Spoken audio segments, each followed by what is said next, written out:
चलिए बच्चों शुरू करते हैं। कल हमने पढ़ा था, थोड़ा सा आपको इसका ब्रीफिंग किया था कि ये लेसन है the last lesson written by Alphonse Daudet, और ये एक वॉर के बाद की कहानी है जब फ्रांस के दो छोटे से डिस्ट्रिक्ट एल्सेस और लॉरेन पर जर्मनी का कब्जा हो गया और जर्मनी ने यहाँ जर्मन लैंग्वेज स्टार्ट कर दी थी इन दोनों कस्बों में, दोनों शहरों में।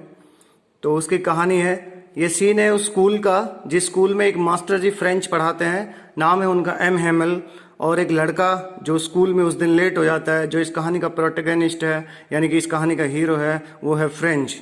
तो चलिए शुरुआत करते हैं। देखिए थोड़ा ब्लर नहीं हो जाए इसलिए मैं थोड़ा धीरे धीरे से पढ़ रहा हूँ, बाकी चीज़ हम पहले बता चुके हैं आपसे। थोड़ा ये समझा दें कि कहानी कैसे आई।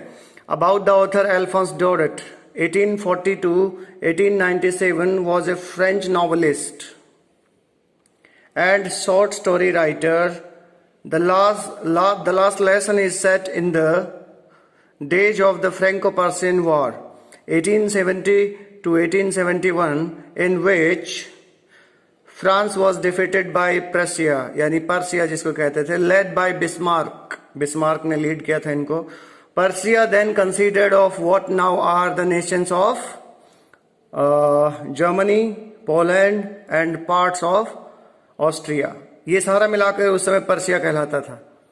In this story, the French districts of Alsace and Lorraine have passed into Persian lands, उनके हाथों में चले गए थे। Read the story to find out what effect this had on life at school. स्कूलों के जीवन पर कैसा इसका प्रभाव पड़ा, चलिए पढ़ते हैं। तो चलिए जी, the last lesson written by Alphonse Daudet, बेटा शुरू करते हैं। देखिएगा। I started for school very late that morning. उस दिन सुबह सुबह मैं स्कूल से लेट घर से चला। एंड वॉज इन ग्रेट क्या, and was in great dread. इसको ड्रीड बोले, ड्रेड बोले, देर आर डिफरेंट प्रोनाउंसिएशंस। तो dread of a scolding, scolding मतलब डांटने। मुझे डांट पड़ने का बड़ा डर था, especially because M Hamel had said, क्योंकि एम हेमल ने कहा था, that he would question us, कि वो हमसे सवाल पूछेगा, ऑन पार्टिसिपल्स, पार्टिसिपल्स पर हमसे सवाल पूछेगा। जैसे होते हैं ना नाउन, प्रोनाउन, एडवर्ब, एडजेक्टिव, इसी तरह से ग्रामर का एक पार्ट होता है पार्टिसिपल, और फ्रेंच भाषा की ग्रामर का पार्ट पार्टिसिपल, उस पर वो सवाल पूछेगा। And I did not know the first word about them, और मुझे इनका एक शब्द भी नहीं पता था। For a moment I thought of, किसके बारे में सोचा? Thought of running away and spending the day out of door. थोड़ी देर के लिए तो मैंने सोचा कि मैं स्कूल से भाग जाऊं और घर के बाहर ही अपना दिन बिताऊं। इट वॉज सो वार्म, गर्मी बहुत थी। सो ब्राइट, सूरज पूरी तरह से निकला हुआ था। The birds were chirping at the edge of the woods. अब ऊड बोलते हैं तो होता है बेटा लकड़ी, लेकिन वुड्स लगा दिया गया। जब इसके साथ एस लग जाता है तो इसका मतलब होता है जंगल, और जंगल के किनारे पक्षी चहचहा रहे थे। And in the open field back of the सॉमिल, और सॉमिल का मतलब होता है आरा मशीन। आरा मशीन देखी होगी, आरा मशीन जहां लकड़ियां काटी जाती हैं, खराद मशीन होती है। And in the open field back of the सॉमिल, और आरा मशीन के पीछे खुले ग्राउंड में the Persian soldiers were drilling, और पर्सिया के जो सोल्जर थे वहां पे ड्रिलिंग कर रहे थे। It was all much more tempting, ये सब कुछ बहुत ज्यादा लुभावना था, much more tempting than the rule of participles. School में जाकर पार्टिसिपल्स के रूल सुनाने से ज्यादा अच्छा यही था। सब कुछ बड़ा टेम्पटिंग लग रहा था, लुभावना लग रहा था। But I had the strength to resist, लेकिन मुझ में इतनी ताकत थी कि मैं अपने आप को रोक सका। रेजिस्टेंस, रोक देना, अवरोध करना। And hurried off to school, और मैं तेजी से स्कूल की तरफ बढ़ गया। When I passed the town hall, there was a crowd in front of the bulletin board. जब मैं टाउन हॉल के पास पहुंचा तो बुलेटिन बोर्ड के पास बहुत सारी भीड़ खड़ी थी। ये बुलेटिन बोर्ड क्या है भाई? हर शहर में, अंग्रेजों के शहरों में एक बोर्ड लगा होता है, एक बिल्डिंग होती है जहां पर वहां की खबरें छपती हैं, वहां की खबरें बाहर लगाई जाती हैं बोर्ड पे। तो बुलेटिन बोर्ड के पास जब मैं पहुंचा, for the last 2 years all our bad news had come from there. पिछले कुछ सालों से, लास्ट 2 years, पिछले 2 सालों से हमारे यहाँ सारी बुरी खबरें यहीं से आई थी, यानी इस बुलेटिन बोर्ड से ही आई थी, यहीं पर लिखी गई थी। द लॉस्ट बैटल्स, हारी हुई लड़ाइयों की खबरें यहाँ लिखी थी। द ड्राफ्ट्स, बाहर से आए ऑर्डर्स यहाँ लिखे थे। The orders of the commanding officers, और हमारे यहाँ के कमांडिंग ऑफिसर्स जो ऑर्डर दिया करते थे उन सब की खबरें, लड़ाई की खबरें यहीं छपा करती थी। And I thought to myself, और मैंने अपने आप में ही सोचा, विदाउट स्टॉपिंग, बिना रुके, what can be the matter now, कि अब इस बुलेटिन बोर्ड पे क्या लिखा होगा। अगले पेज पे चलते हैं। देखो थोड़ा सा अगर स्पीड है तो कोई बात नहीं, जिसको जो इश्यू बाद में रहता है बताना, क्योंकि ये लेसन रीडिंग है, इसमें ज्यादा स्लो भी अच्छा नहीं होता। Then as I hurried by as fast as I could go, और उसके बाद जैसे ही मैं जितनी तेज चल सकता था उतनी जल्दी से मैं आगे बढ़ा। द ब्लैक स्मिथ वेचर, और वहां पर एक लोहार था जिसका नाम था वेचर, हु वॉज देयर, जो वहां रास्ते में मिला, विद हिज अप्रेंटिस, और वो अपने सहयोगी के साथ बैठा हुआ था। अप्रेंटिस क्या होते हैं भाई? लर्नर, सहयोगी। अपने अप्रेंटिस सहयोगी के साथ बैठा हुआ था। रीडिंग द बुलेटिन, और खबर पढ़ रहा था। कॉल्ड आफ्टर मी, उसने मुझे पीछे से पुकारा। डोंट गो सो फास्ट, बच्चे इतनी तेज मत जाओ। डोंट गो सो फास्ट, बब मतलब बेबी, बच्चा, boy, kid. You will get to your school in plenty of time, काफी समय पड़ा है, आराम से स्कूल पहुंच जाओगे। I thought he was making fun of me, मैंने सोचा वो आदमी मेरा मजाक उड़ा रहा था। And reached M Hamel's little garden all out of breath, और मैं एम हेमल के गार्डन में पहुंच गया।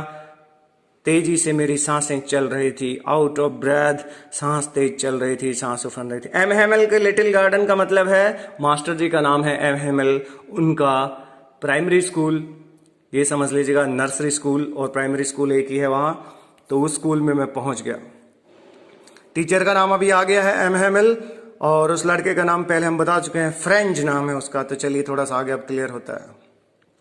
यूजुअली व्हेन स्कूल बिगेन, अक्सर जब स्कूल लगा करता था, देयर वॉज ए ग्रेट हजल बजल, यहां सिर्फ बजल लिखा हुआ है, शब्द होता है हजल बजल, ये कपल वर्ड है, हजल बजल, चहल पहल को कहते हैं। देयर वॉज ए ग्रेट बजल, अक्सर जब स्कूल लगा करता तो बड़ा शोर हुआ करता था। Which could be heard out in the street, जो बाहर गली में भी सुना जा सकता था। The opening and closing of desk, desk का खुलना बंद होना, इन सब की आवाजें सुनी जा सकती थी। Lessons repeated in unison, unison, भैया एक बात आपने सुनी होगी, यूनि का मतलब क्या होता है? एकता, यूनिटी, यूनाइटेड। इसी तरह से लेसन्स रिपीटेड इन यूनिजन, और बच्चे एक साथ मिलकर एक आवाज में जो लेसन्स बोलते थे, रिपीट करते थे, उसकी आवाजें बाहर तक आती थी। वेरी लाउड, बड़ी तेज आवाजें आती थी। With our hands over our ears to understand, और इतनी तेज आवाज आती थी कि हमें अपना एक हाथ कान पर रखना पड़ता था ताकि उसको बेटर अंडरस्टैंड कर सके, समझ सके। And the teachers great ruler, और मास्टर जी का वो बड़ा सा स्केल, रूलर, जिसको हम फुटा भी कह देते हैं, है जी, मापने वाला, मापक। तो मास्टर जी अपने हाथ में वो डंडा लिए जो रूलर के रूप में होता था।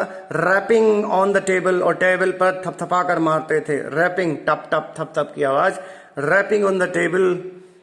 But now it was all so still, लेकिन अब तो सब कुछ बिल्कुल शांत लग रहा था। और देखो साइन ऑफ एक्सक्लेमेशन बड़ा चौंक कर लिखा गया, बोला गया शब्द है।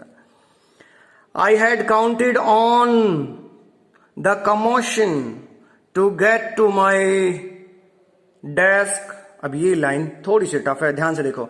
ये एक फ्रेजल वर्ब है, काउंट ऑन। सुना है कभी?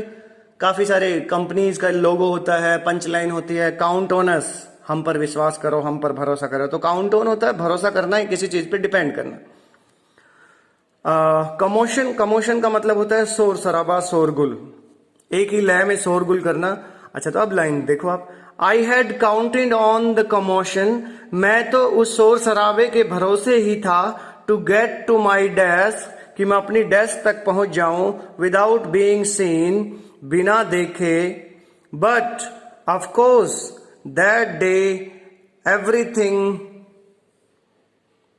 Had to be as quiet as Sunday. लेकिन अब मुझे इस बात का अफसोस है कि उस दिन सब कुछ इतना शांत था जितना कि संडे मॉर्निंग को हुआ करता था। दो द विंडो आई सा माई क्लासमेट,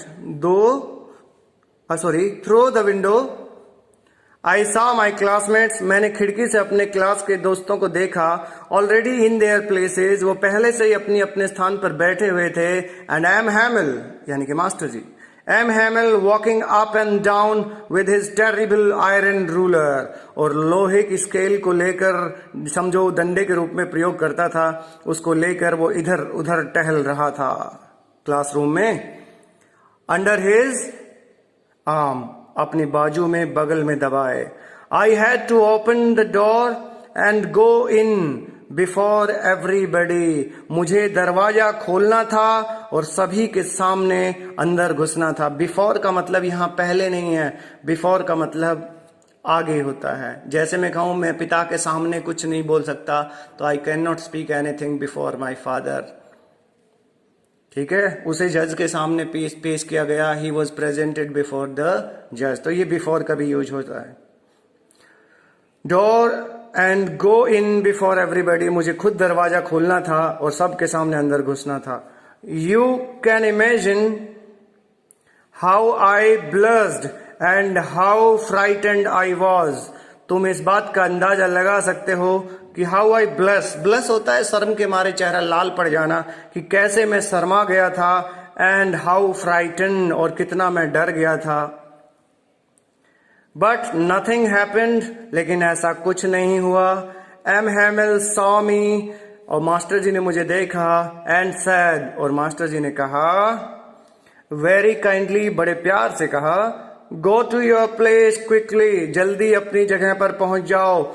लिटिल फ्रेंच, अब नाम क्लियर हुआ है कहानी में, लड़के का नाम फ्रेंच है। छोटे बच्चे फ्रेंच, जल्दी बेटा अपने सीट पर पहुंचो। We were beginning without you, हम तुम्हारे बिना ही अपनी क्लास आगे बढ़ा रहे थे। आगे क्या होता है, आई जम्प्ड ओवर द बेंच, और वो भी बड़ा खुश हुआ फ्रेंच, और अपनी जंप करके बेंच के ऊपर से। And sat down at my desk, और कहता है कि मैं अपनी डेस्क पे जाकर बैठ गया। नॉट टिल देन, और तब तक, when I had got a little over my fright, तब तक भी मेरी सोच और गुस्से पर पूरी तरह से थोड़ा सा भी मुझे काबू नहीं मिला था। Did I see that our teacher had on his beautiful green coat, तभी मैंने देखा कि हमारे मास्टर जी अपने ब्यूटीफुल ग्रीन कोट को पहने हुए हैं। His frilled, उसका झालरदार, फ्रिल झालर को कहते हैं, his frilled shirt and the little black silk cap, और छोटी सी वो ब्लैक सिल्क वाली कैप उसने पहनी हुई है। ऑल एम्ब्रॉयडर्ड, और सभी की सभी हाथ से बुनी गई, ऊन से बुनी गई, एम्ब्रॉयडरी की गई टोपी उसने पहनी। That he never wore, except, वो इन चीजों को कभी नहीं पहनता था, एक्सेप्ट किस दिन को छोड़कर, on inspection and prize day, सिर्फ 2 ही दिन, इंस्पेक्शन के दिन या प्राइज डिस्ट्रीब्यूशन के दिन वो पहनता था। बिसाइड्स, इसके अलावा, the whole school seemed so strange, और इसके अलावा पूरा स्कूल बड़ा ही विचित्र नजर आ रहा था, अजीब नजर आ रहा था। एंड सोलेम, सोलेम मतलब गंभीर को कहते हैं, यानी सीरियस। यहां पेन है मेरे हाथ में, मैं लिखूंगा नहीं, सोलेम, सीरियस, गंभीर। But the thing that surprised me most, लेकिन एक चीज जिसने मुझे बहुत ज्यादा सरप्राइज किया, वॉज टू सी, वो ये देखना था, on the back benches that were always empty, कि हमारे स्कूल के क्लासरूम की पीछे वाली बेंचेज जो हमेशा खाली हुआ करती थी, the village people sitting quietly like ourselves, वहां पर आज गांव के लोग चुपचाप आकर बैठ गए हैं जैसे कि हम बैठे थे। ओल्ड हॉसर, पुराना जो पहले हॉसर रह चुका था, ये अंग्रेजों का एक पद है।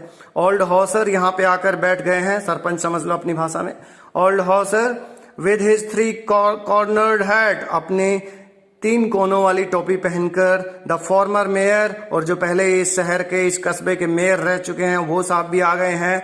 द फॉर्मर पोस्टमास्टर, और यहाँ पे पहले जो पोस्टमास्टर थे वो भी आ गए हैं। फॉर्मर का मतलब होता है बेटा जो पहले रह चुके हैं, इनको भूतपूर्व कहते हैं, postmaster. And several others besides, और इसके अलावा काफी और लोग भी। एवरीबडी लुक्ड सैड, सब बड़े उदास दिख रहे थे। And Hauser had brought an old primer, और होसर साहब तो एक पुराना सा प्राइमर भी ले आए थे। अच्छा देखो, अब मैं कुछ शब्द समझाता हूं। प्राइमर का मतलब हुआ बिल्कुल बेसिक बुक, एक छोटी सी बुकलेट। अपने यहां देखो जब पढ़ते थे हमारे बड़े बूढ़े या पापा चाचा, तो वो एक लेते थे कायदा। कायदा क्या होता था? जिसमें ए आ ई उ 1 2 3 4 5 ये सब लिखा होता था, तो इसको कहते हैं प्राइमर। तो जो होसर साहब हैं अपनी फ्रेंच लैंग्वेज का पुराना वाला कायदा उठा लाए हैं, प्राइमर उठा लाए हैं, छोटी सी बुकलेट उठा लाए हैं। थम्ड एट द एजेस, और ये किनारों पर से, एजेस मतलब किनारों पर से, थम्ड। अब देखो कोई ज्यादा पुरानी किताब होती है तो अंगूठे की तरह से सीधी खड़ी हो जाती है। थम्स अप तो सुना होगा, जैसे थम्स अप हो जाता है। थम्ड एट द नेल, ये किताब किनारों पर से काफी मुड़ी हुई थी, ऊपर खड़ी हुई थी। Thumbed at the edges and he held it open on his knees, और उसने अपने घुटनों पर इसे खोलकर रख लिया। With his great spectacles lying across the pages, और उसके बड़े बड़े से चश्मे उस पेजेस के बीचों बीच रखे हुए थे, पड़े हुए थे।